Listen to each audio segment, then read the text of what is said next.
Hello and welcome to Access Chat. I'm delighted that we're joined today by Dr. Stephen Framil, who is the head of accessibility at Merck MSD, big pharmaceuticals company that you may not have heard of, but you've probably ingested some of their products at some point in your lifetime. So, Stephen, I know that you've a long track record of leadership and executive leadership. You've also got a really nice, beautiful sideline in music as a cellist and conductor, and we love classical music here.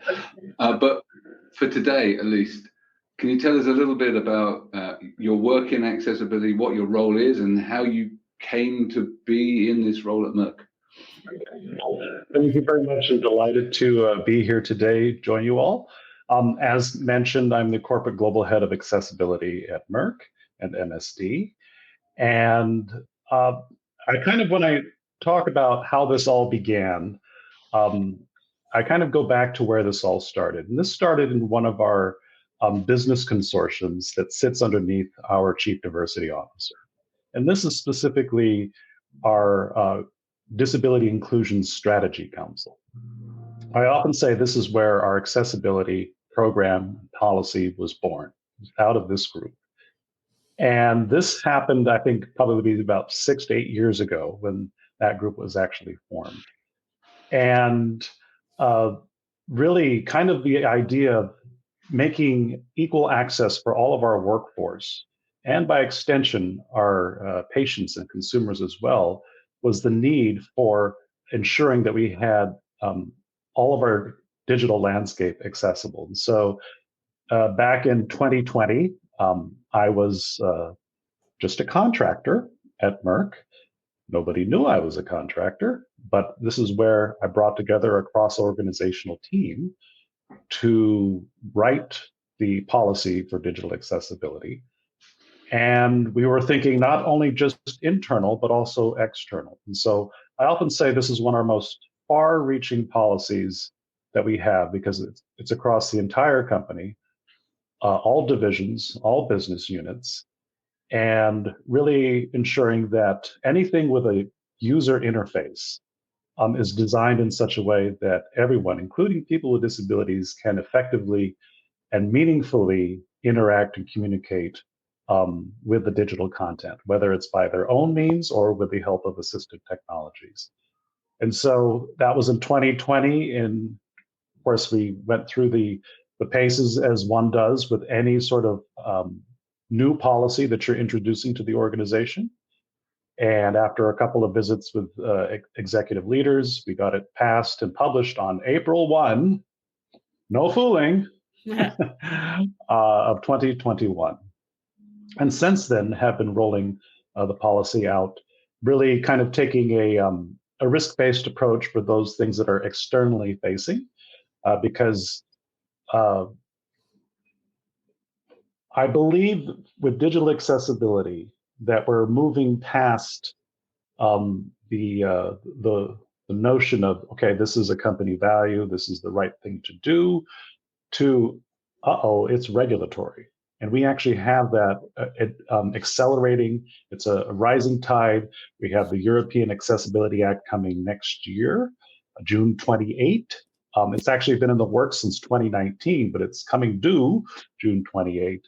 And depending on what business you're in, it can have an impact. And for us, it's our e-commerce sites and our human health and animal health division. But that is just the baseline for what member states of the EU are required to do. Member states can actually go above and beyond that. And so we want to make sure that anything we have externally facing, of course, is accessible following the Web Content Accessibility Guideline standards. That's just one. You have other laws that have been in place in other countries.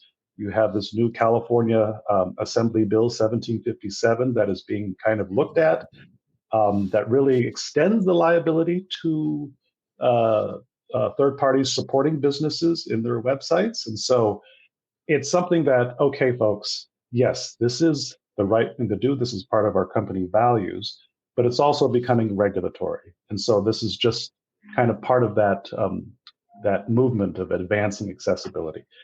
And I think I've got way off on a tangent about what I do at Merck. But so I created the Office of Corporate Accessibility, and and I describe that as having co-sponsorship from three different areas.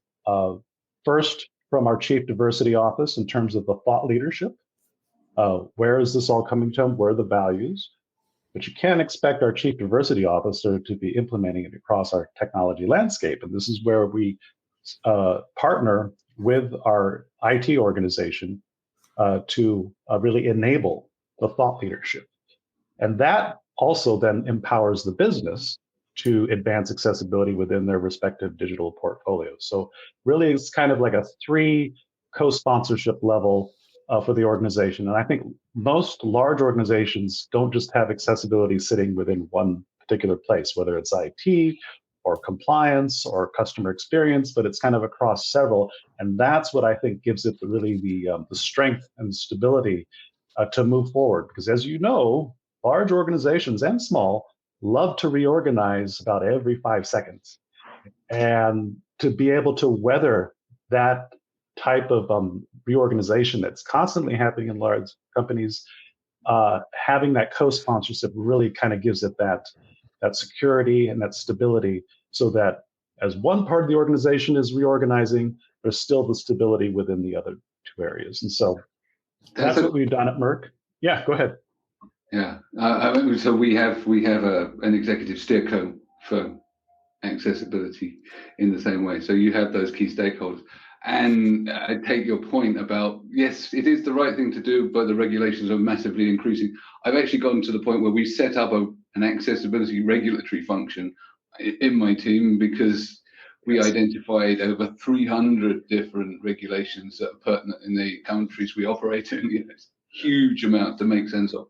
I know Antonio got a question and Deborah's got questions as well. So, but I just, you know, I hear you about the complexity and the ever changing movements of executives and organizational structures. So I'll hand over to Antonio.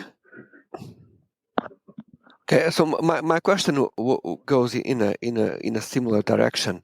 Now, knowing that you are present in many different geographies, that you have to implement this, in your organization, how you make sure that everyone is on board, and this is not just a project coming from the head office to try to address some emerging trends on the regulatory landscape.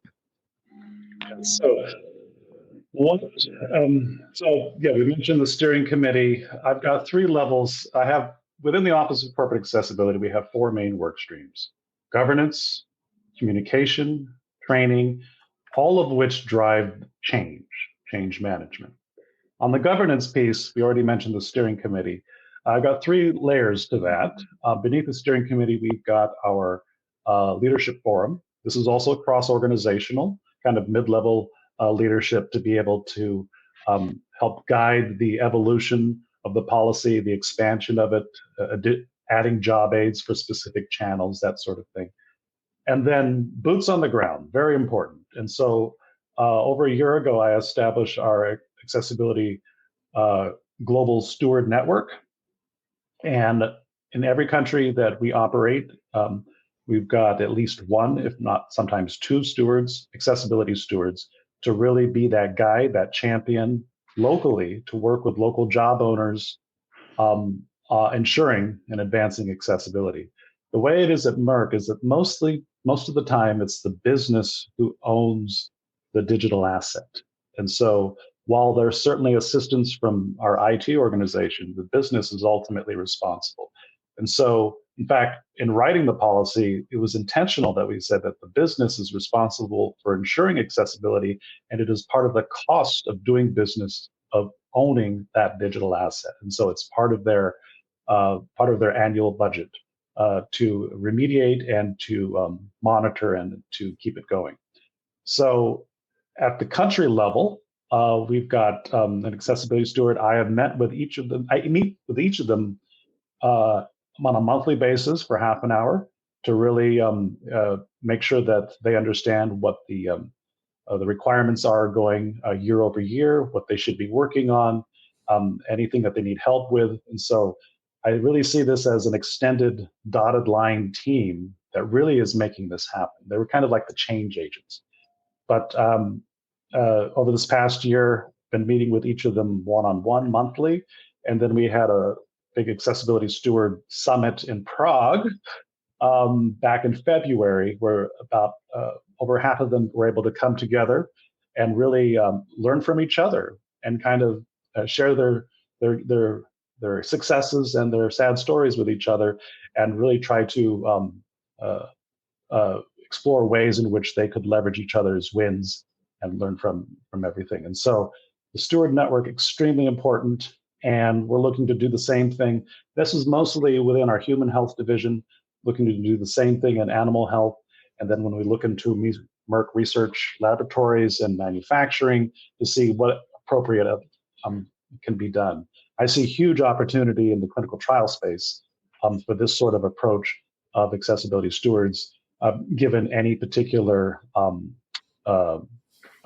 a drug or medicine or any particular protocol, quite honestly. So we'll see how that works. But that, I think, is really key. And the thing is about our accessibility stewards today is that this very much kind of aligns and overlaps with what their day-to-day role is already. And so they were self-selected at the country level, and like who would be most appropriate to fill this role. And so it's not a far reach. It's not a big stretch assignment for them. It's kind of aligns with what they're doing already. But it's very exciting to see the dedication, the passion that really for this globally. And so that's how we make it happen globally. Thank you for being on the program today. I really have known about what you're doing with Merck for a long time, and I appreciate it. Also, I think it's interesting, the stewards. And so the accessibility stewards, they would have just self-appointed themselves, and this would be a collateral duty. This is not their main job. This is just another responsibility that they're taking on, probably because they really care about this, I'm going to assume. Yes. Right? Yes, absolutely. Right. And, you know, with each country, each organization, just to clarify, I leave it to each country to determine who is the best person to fit that role. So it's not quite self-selection, but it aligns with what the needs are, and how every country operates is very different. They have different dynamics going on. And so I leave it to them to determine where the best fit is. And certainly there is, there's change of roles and responsibilities. They hand it off. People, but they keep the thread. Even though there may be a big restructuring, they say, okay, we need to make sure that we've got someone in this accessibility steward role. And so, so far, it's not getting dropped. It's each country is carrying the responsibility forward. And so do y'all train those to make sure everybody's on the same page? Yes. Yeah, we've had training. Yeah. Right. Yeah. Just so that they understand what Merck's expectation as a global corporation is for accessibility, because it's nuanced. It shouldn't be, but it is nuanced because, like you said, different countries have different, looking at it in different ways. So accessibility is just not the same in everybody's eyes. So I think that's true. Yeah. Well, we point to our company policy. We do follow Web Content Accessibility Guideline 2.2 AA, which is slightly higher than, we try to stay at least one step ahead. We'll see how long that happens. I think when 3.0 comes out, we'll certainly upgrade to that. So every country has their laws. I know the European Accessibility Act points to 2.1 AA, so we're just kind of staying just a little bit above. And regardless, so far, they do have to follow country laws, but regardless of that, to date, we've so far just been one step ahead. So we're following the company policy, and so far that keeps, that's just one step ahead of all the countries. So. Excellent. Sorry, Deborah, did you have one? No. Go ahead. I'll let you know. I really like the name of steward because it implies care. Right? A steward is someone that sort of nourishes and looks after something.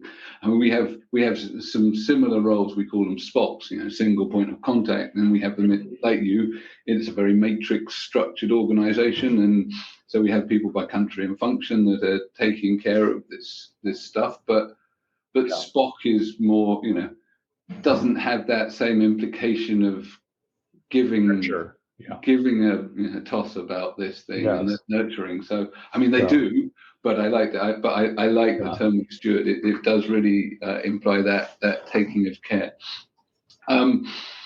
So when you are dealing with the complexity of a large organization, you're also buying in a lot of services and IT and infrastructure, because I doubt very much that you're writing all of your, employee self-service systems and everything else.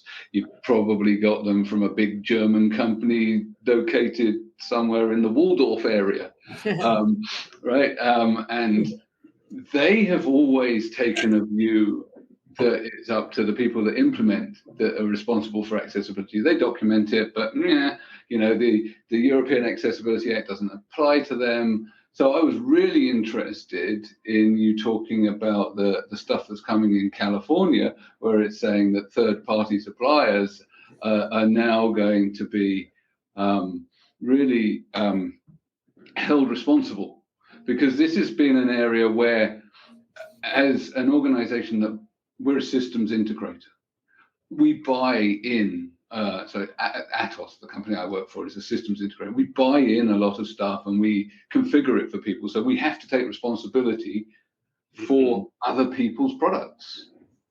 So it's really interesting to see this move. How do you think that that's going to proceed? Do you think it will have an impact globally, like some of the legislation, because regulations that come out of California, like they've had impacts on emissions over the years in vehicles and so on.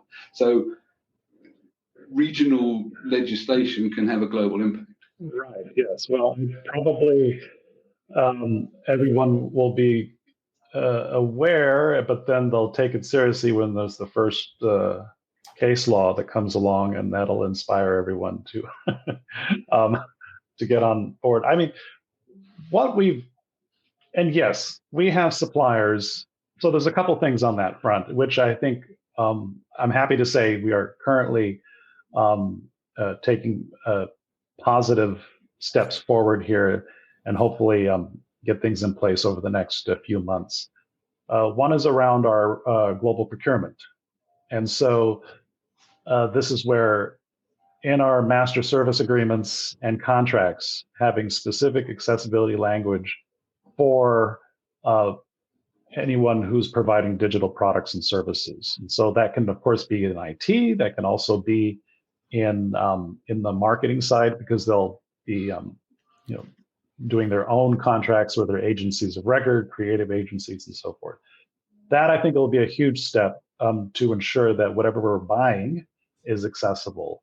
Additionally, and so let's say you've got a provider that you've been working with a long time. Their software is very much embedded into your ecosystem, and there's no way that your company's not going to use it. So this is where it's a very patient and measured influence conversation, where trying to move them in the right direction, where, okay, these are the accessibility standards that we have. And if they're not there yet, it's really, and it can take a while. It can take, I often say, in any large company, it takes anything from 18 to 24 months to do anything on a global scale, at least a new idea to get it.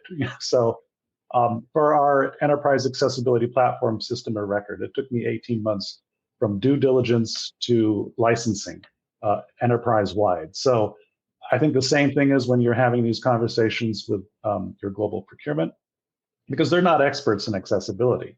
And ultimately the job owner, the business owner of the digital asset is responsible. So it's really finding those sets of controls to ensure accessibility, which leads me then to another conversation, I think today actually, where we're inputting common controls within our systems development lifecycle process, so that we've got accessibility activities, specific accessibility activities highlighted, so that as you're taking any digital asset through the lifecycle, it's going to call out, have you done an accessibility testing on this, or design evaluation to ensure that the design is accessible, things of that nature. So that to me is very exciting, where you're kind of embedding into your process the entire need and activities for accessibility. Let's see, I mentioned procurement, the SDLC, and of course, having those conversations with your providers of your internal software that you're using to conduct business. And if they're not there, if they don't already have a VPAT, which doesn't really ensure anything, voluntary product accessibility template, it's really it's having that conversation and moving them in the right direction. I've often said that if you're a software provider and you're not accessible, it's just a matter of time till you're either irrelevant or out of business, or both. Indeed. So but are y'all also focusing on this from the lens of built barriers to make sure that your buildings, because this is digital and we want everything to be digital, but we also really need to make sure that we have access to all of the buildings and things like that as well? So that's a great question. And this is where the work that I do with our Global Disability Inclusion Strategy Council, of which I'm the co-chair, and we have really, that's inwardly facing, and that's really kind of what is that employee experience from interviewing all the way through, okay, I'm retiring or I'm leaving the company. What does that mean in the interview process? What does that mean in the accommodations process? If you need certain tools to help you be more productive or to help you do your job, and any sort of support that you may need. There's two environments to all of that. There's the digital environment, which we've been talking about, and then there's the physical environment for our buildings and facilities. And that's an area that I don't have any leadership or input into, but we work side by side.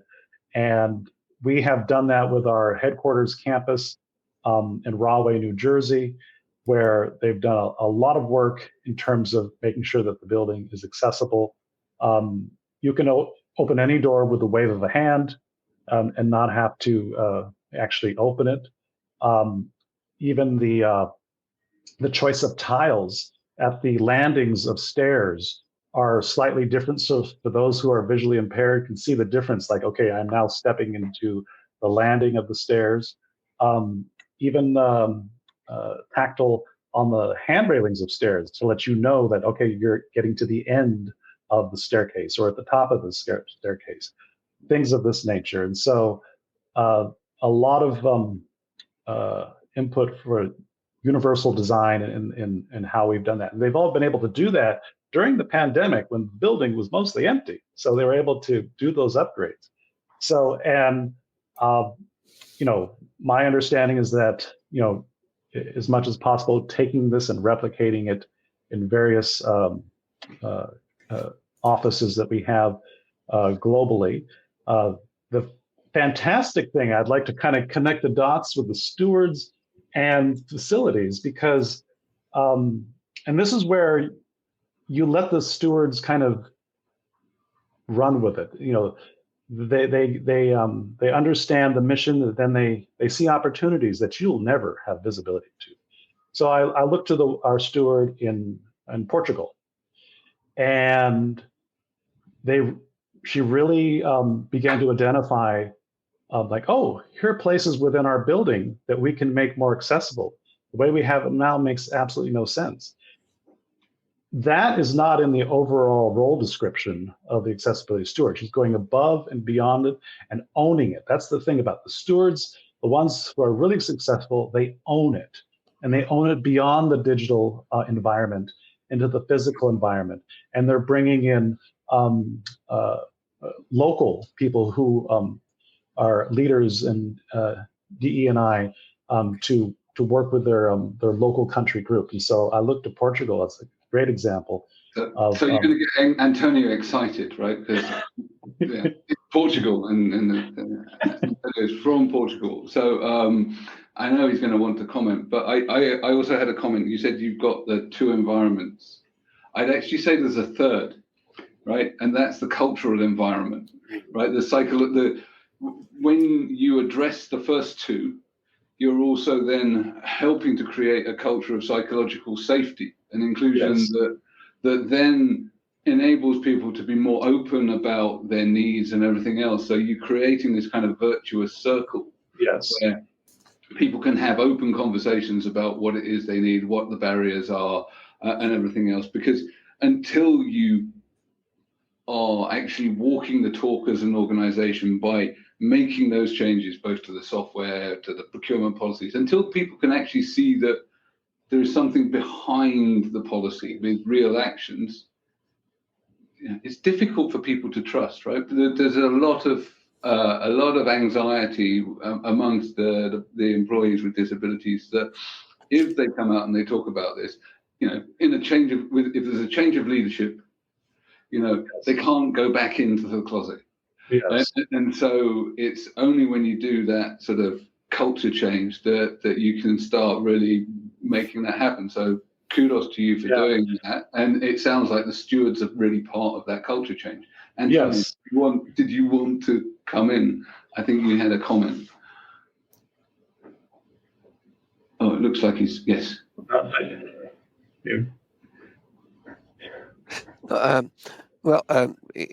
In Portugal, the regulation in terms of building accessibility is much, much older than the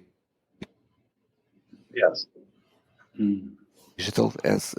Is also a space, as an area where because of the visibility is a sector that people are more aware of. And while digital, to be fairness, Portugal is still on the road to understand the importance of digital accessibility. It's and the fact that we are having the European Digital Accessibility Act is actually boosting and making business in the overall more aware of its importance. Yes, absolutely. I was on my way to Prague the last time. I had a layover in Madrid. I mean, it was just a few hours. But what struck me was the attention to and accommodation for people with disabilities just in the airport. And that's what really struck me. Like, wow, Spain has got it going on. Oh, yes. And I was just like, wow, this is just because, I've been in a few airports in my life, and this is one that really struck out in my recent memory. So, that's fantastic. Fantastic to see. Yeah. Neil, you said something, and I'm trying to remember because I had a comment, but we'll see if it gives back to me. I will say that I have multiple friends of mine that are blind that say that when they're born again blind, they want to make sure they're born in Spain. So Spain really does stand out from. Oh, wow. Okay. Oh yeah, it's really, and there's a lot of reasons why it's, but it goes back to an earlier war that they had, where they really wanted to support the people that had, that had sustained so many vision and problems. So. Yes. In terms of physical spaces, buildings, that is an area where they excel. Not exactly the same in relation to digital accessibility. So buildings and infrastructure is something that they excel. Particularly in the sector of tourism, they are probably one of the best examples in Europe in relation to accessible tourism. On the area of accessible space, we cannot exactly say the same, even if they do a very interesting job in terms of if you are a tourist with disabilities and want to buy hotel services online, The level is not yet at the same level, but they are usually a good, anyway, they are a good example in Europe.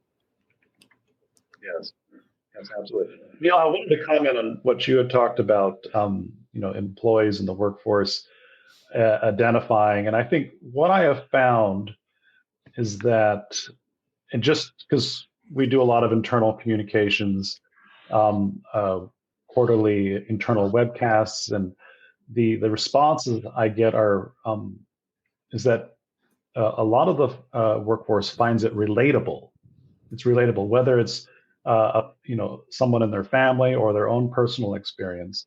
And of course, the old adage that we're all aging into disabilities is relevant. And of course, in pharma, this is where there's the idea that just because patients are our purpose. That's one of our taglines at Merck. And so patients come with comorbidities, frailties, and disabilities just by the nature of being patients. And so this is where it's extremely important to how we do our business, but it's also relatable because we've all been a patient at some point in our lives. And additionally, therapeutic therapies and even different types of disease state have disabilities that go along with them, whether it's visual impairment with diabetes.